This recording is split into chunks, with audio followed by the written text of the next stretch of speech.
Well, it's day 3 of the French Open. Look ahead with the Chris McPherson Show. We're joined by Christian Montigan from the First Serve. And Christian, there's lots of juicy matches to look forward to.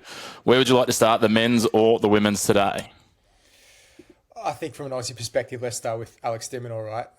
On the men's side, Laszlo Djere up in the first round. So obviously he's always seemingly the last Aussie to always play. Dating back to a few tournaments this year for some odd reason, but he says he prefers it. It gives him some extra time to rest. And look, he wins these types of games, right? I mean, top 20, top 30, even top 50, it should be a breeze. Getting into the last 16, the quarters, that's when real questions start to be asked of whether Alex can take that next step.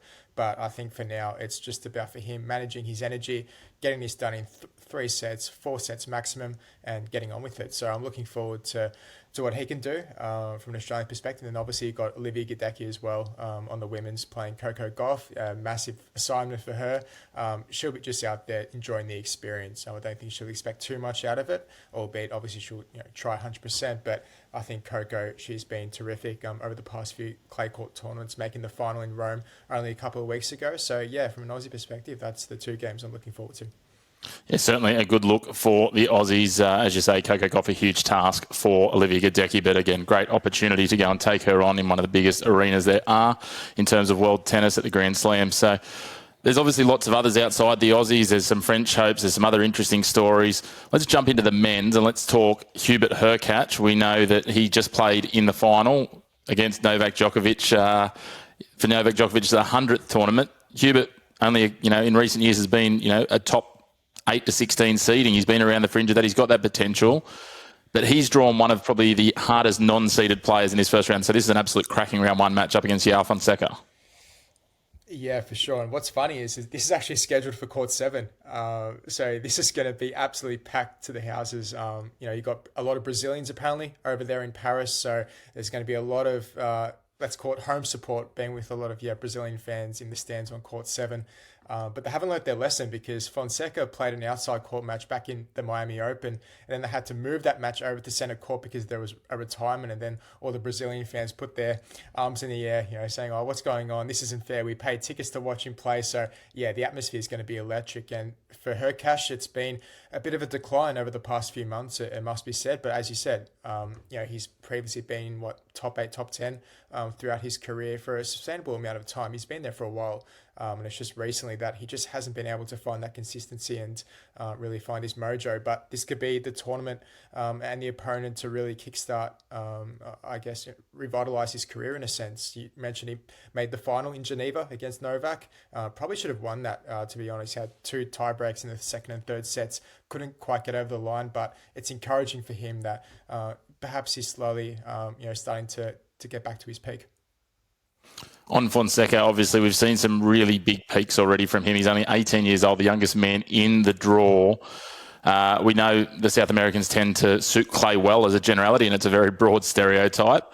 But he's a real chance here to upset Hurkacz. And, in terms of the matchup, he won't be fearing the Polish star. I don't even think it'd be an upset, to be honest. I'm sure it'd be probably close to maybe 50-50. I haven't, quite checked the odds yet, but I think Fonseca, he's sort of a player who hasn't really burst onto the scene as we'd probably anticipated. Like, yes, he's won that title in Argentina at the start of the year, and he's made a real name for himself, beating Rublev at the Australian Open. And he's like, okay, who's this kid? He's going to be the next big talent. But there's been a few tournaments here and there where it's just, hasn't quite found his consistency, fully. So I think this is a big match for him, a big test to really, silence the doubters and say, he's the real deal. He's here to stay, because the likes of Carlos Alcaraz, Jannik Sinner, they've produced those big time results at a young age, or roughly around Fonseca's age, in those late teens. So, for Fonseca, big point to prove. And Hurkacz, I think, is obviously a tricky opponent with his big serve and the forehand, but I think Fonseca has the movement and the weapons to really get it done. And I expect Fonseca to go through. It's going to be a cracker, well worth tuning in. Another one while we're talking young stars. This one is seeded. Jakub Mensik, the young Czech, is absolutely flying at the moment. We've seen what he's done in recent tournaments. He's been building and building. But again, he's going to face the unenviable task of taking on Alex Muller, who is just outside the seedings as well. He's going to have the hometown support behind him. I think this one as well will be absolutely filled to the rafters.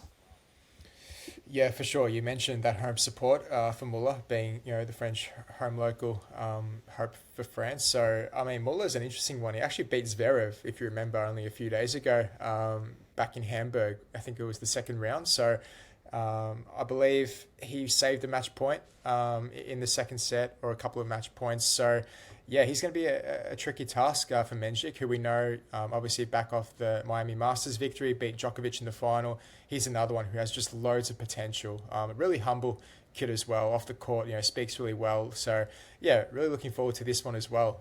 Really juicy encounter.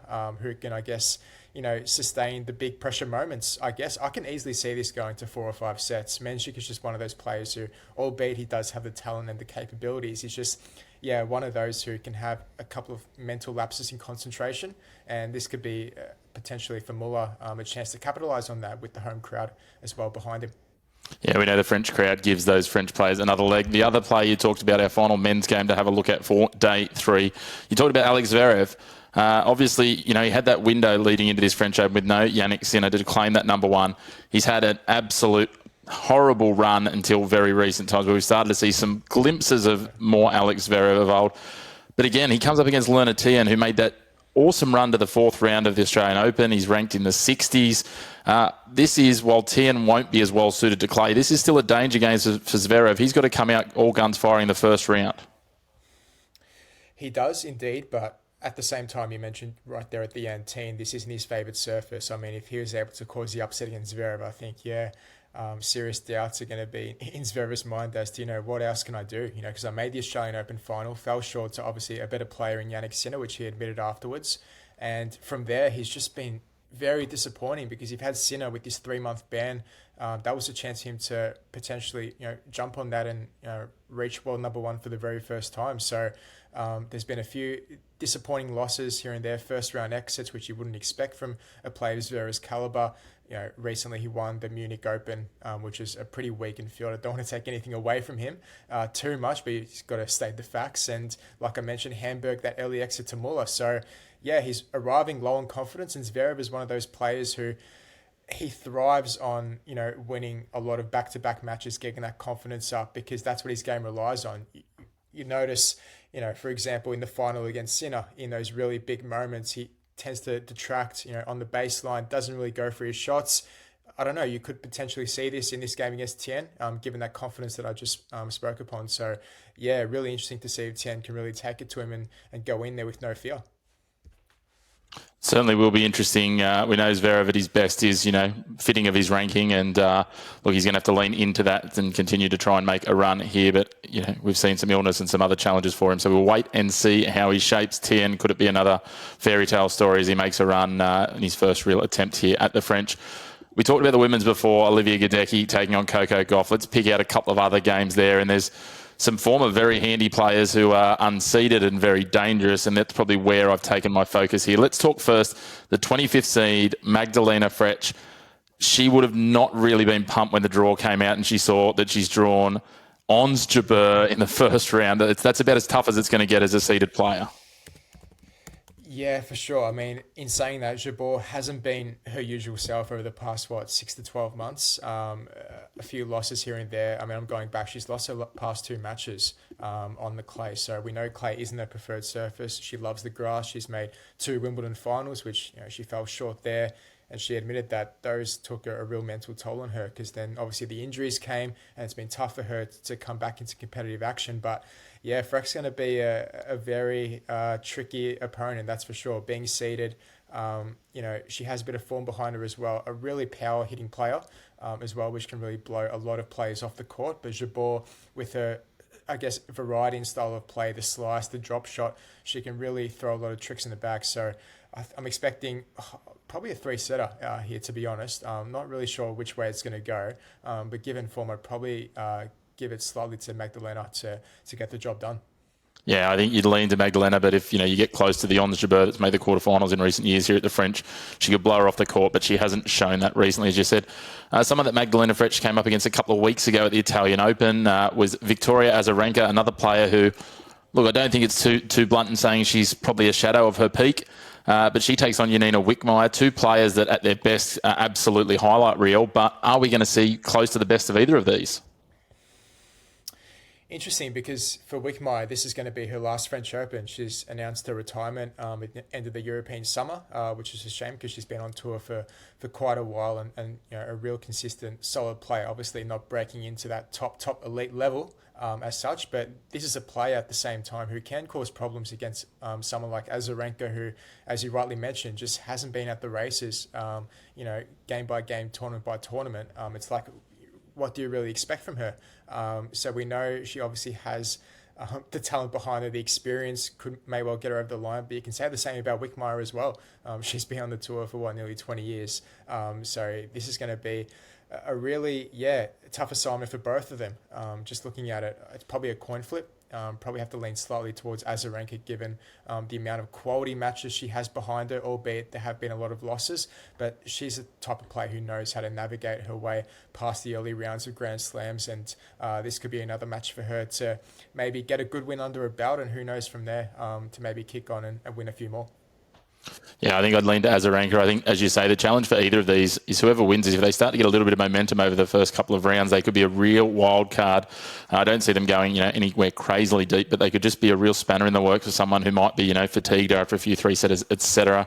Another couple of names that jump out at me, and to wrap us up for our Day 3 preview of the French, is Anna Kalinskaya taking on Marie Bouzkova. These are two names, again, highlight reel at their best.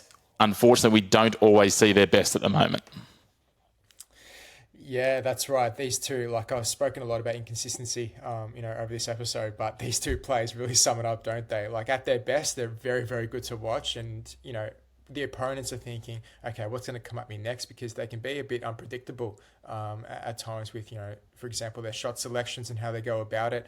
Kalinskaya as well, coming back after she retired at the last minute at the Australian Open, so hopefully she's back at full fitness and raring to go, because we know she's made almost the top 10 of the rankings just over a few months ago. So she definitely has the quality to take on someone like Bouzkova. But in terms of Marie Bouzkova, she's another player who sort of teeters around the third and fourth rounds of majors, but doesn't really push herself to those quarters and beyond.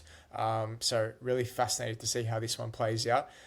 Leading to Kalinskaya just because of that experience, being at a couple of WTA 1000 finals.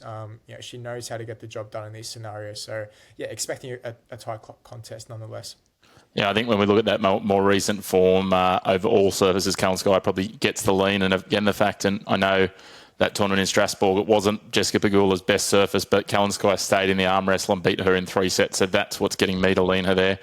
But Christian, as always, if people want to find more detail on what's happening at the French Open, they can find you on the First Serve. And look, we'll be trying to drop these as many days as we can just to talk about the matches to watch. A big thank you, and look forward to chatting you again tomorrow. No worries, mate. Looking forward to it.